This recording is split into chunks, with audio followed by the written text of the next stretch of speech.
اللهم صل على محمد وعلى آل محمد كما صليت على إبراهيم وعلى آل إبراهيم إنك حميد مجيد. اللهم بارك على محمد وعلى آل محمد كما باركت على إبراهيم وعلى آل إبراهيم إنك حميد مجيد. أعوذ بالله من الشيطان الرجيم. بسم الله الرحمن الرحيم. والمحصنات من النساء إلا ما ملكت أيمانكم كتاب الله عليكم وأحل لكم ما وراء ذلكم أن تبتغوا بأموالكم محصنين غير مسافحين فما استمتعتم به منهن فآتوهن أجورهن فريضة ولا جناح عليكم فيما تراضيتم به من بعد الفريضة إن الله كان عليما حكيما. اس سے پچھلے سبق میں اللہ تعالیٰ نے ان رشتوں کے حوالے سے وضاحت فرمائی، ان خواتین کی وضاحت فرمائی جن کے ساتھ نکاح کرنا حرام ہے، جو محرمات ہیں۔ اس میں کون کون ذکر ہوا؟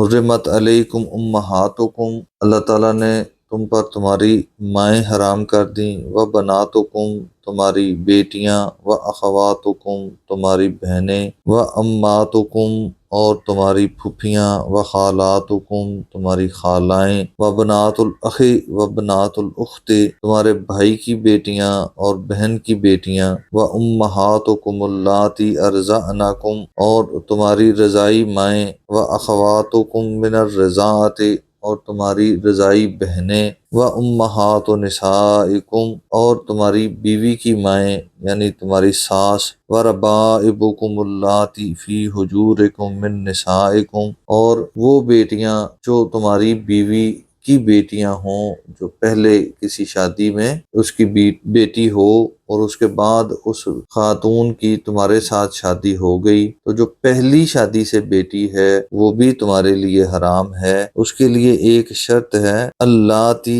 دخلتم بہن، اس خاتون کے ساتھ آپ کی صحبت ہوئی ہو۔ نکاح کے بعد اگر آپ کی خلوت نہیں تو پھر اس کی بیٹی کے ساتھ آپ کا نکاح ہو سکتا ہے۔ فَإِن لَمْ تَكُونُوا دَخَلْتُمْ بِهِنَّ فَلَا جُنَاحَ عَلَيْكُمْ، اگر تمہاری خلوت نہیں ہوئی تو پھر تم پر کوئی گناہ نہیں۔ وَحَلَائِلُ أَبْنَائِكُمُ الَّذِينَ مِنْ أَصْلَابِكُمْ، اور جو تمہارے سگے بیٹے ہیں ان کی بیویاں، وَأَن تَجْمَعُوا بَيْنَ الْأُخْتَيْنِ، اور یہ کہ تم دو بہنوں کے درمیان جمع کرو، یعنی ایک خاتون سے شادی کی، اسی دوران اس کی بہن سے شادی نہیں کر سکتے، دو بہنوں کو ایک نکاح میں جمع نہیں کر سکتے۔ تو ہم نے پڑھا تھا کہ رسول اللہ صلی اللہ علیہ وسلم نے اس حکم کی وضاحت کرتے ہوئے جس خاتون سے شادی کی اس کی آگے بھانجی یا بھتیجی کو بھی اس کے ساتھ جمع کرنے سے منع فرمایا۔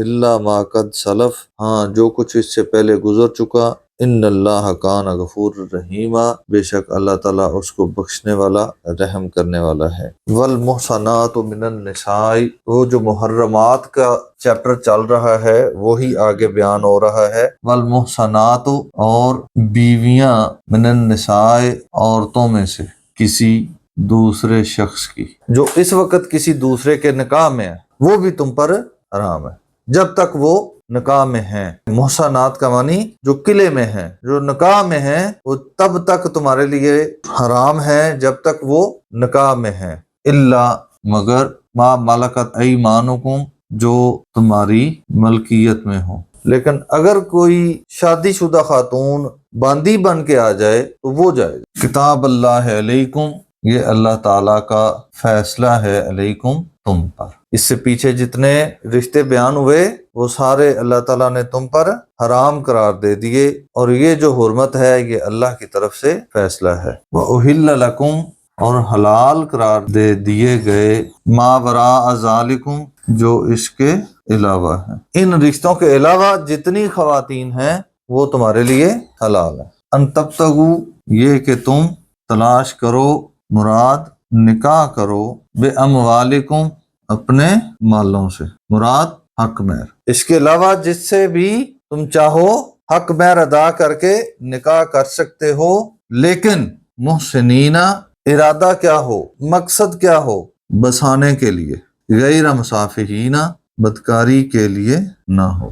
مقصد مستقل نکاح ہو، عارضی نہ ہو، صرف اپنی ضرورت یا خواہش پوری کرنے کے لیے وقتی طور پہ ایگریمنٹ نہیں ہونا چاہیے۔ محسنین، اس کو اپنے گھر کا فرد بنانے کے لیے لے کے آؤ، اور نکاح ہمیشہ اس نظریے پہ ہوتا ہے کہ اب اس کے بعد پوری زندگی اس کے ساتھ گزارنی ہے۔ ہاں بعد میں نہ بن سکے، وجوہات کچھ پیدا ہو جائیں، طلاق ہو جائے، ایک الگ بات ہے، لیکن اس نظریے سے نکاح نہیں ہو کہ اتنی دیر کے بعد ہم نے اس کو چھوڑ دینا ہے۔ جس کا یہ نظریہ ہو اس کا نکاح باطل ہے۔ محسنین کا مطلب یہ ہے کہ آپ اس کو اپنے گھر کا فرد بنانے کے لیے لے کے آ رہے ہیں، بسانے کے لیے لا رہے ہیں، اس کو قلعے میں بند کرنے کے لیے لا رہے ہیں۔ غیر مصافحین، اس سے وقتی فائدہ حاصل کرنے کے لیے نہیں لا رہے۔ فمستمتعتم، بس جن سے تم نے فائدہ اٹھایا، مراد جن سے نکاح کیا، منہن بہی، مستمتعتم بہی، جن سے فائدہ اٹھایا،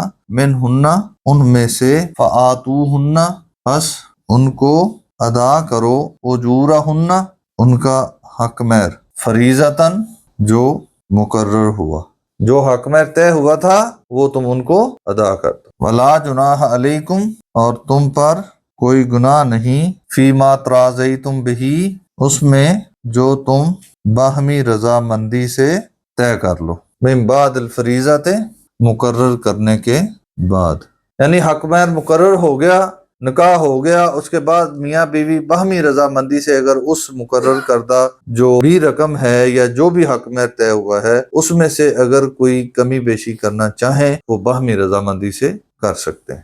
تو ہمارے ہاں اس چیز کا نجائز فائدہ اٹھایا جاتا ہے۔ وہ حق مہر لوگوں کو دکھانے کے لیے بڑی رقم رکھ دی جاتی ہے، لیکن جاتے ہی فقیر بن کے اس کے سامنے جھولی پھیلا کے بیٹھ جاتے ہیں، اور وہ خاتون اس وقت مجبور ہوتی ہے کہ اب وہ اپنا گھر بچائے یا کیا کرے، تو اسے معاف کروانے کے لیے ہاتھ پھیلا دیتے ہیں۔ تو یہ انتہائی گھٹیا حرکت ہے۔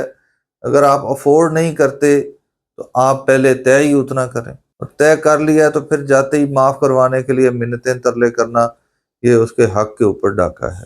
یہ جو اللہ نے رخصت دی ہے اس کا مطلب یہ ہے کہ کبھی زندگی میں مشکل آ جاتی ہے، ضرورت پڑ جاتی ہے، معاملات، حالات بدل جاتے ہیں، تو وہ آپس میں اگر ان کے درمیان رضامندی سے کوئی معاملات طے ہو جائیں تو ایک الگ بات ہے، لیکن اگر نیت ہی یہ ہو کہ ہم نے جا کے معاف کروا لینا ہے تو یہ بد دیانتی ہے۔ ان اللہ، بے شک اللہ تعالی، کانا ہے، علیمن جاننے والا، حکیمن حکمت والا۔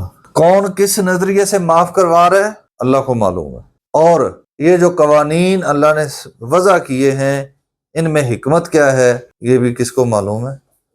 اللہ کو۔ اللہ حکمت والا ہے، ان قوانین کو وضع کرنے کے پیچھے حکمت ہے۔ اللہ تعالی ہمیں سمجھنے اور عمل کرنے کی توفیق عطا فرمائے۔